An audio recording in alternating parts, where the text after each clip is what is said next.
Good morning ka-farmers. So ang ginagawa po natin ay nagtatanim po tayo ng mga backlog dahil talagang hindi talaga naiiwasan ang backlog sa ganitong klaseng pagtatanim na sabog mala.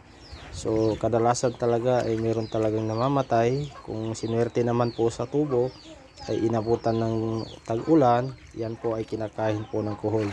So ang palay natin nasa 1 month na po, triple to, yan po ay tumatanim po tayo sa mga backlog. So dyan din kinukuha yung itatanim sa backlog sa nagtubog palay. Hinahanap ko lang po yung makakapal. So kagandahan po ng paglipat ng mga ganyan tanim ay wag po natin ugasan. Maganda po ang kasama po yung kanyang lupa para hindi na po makain ng kuhol. So yan talaga pinaka-hazard sa mga ganitong paraan ng pagtatanim.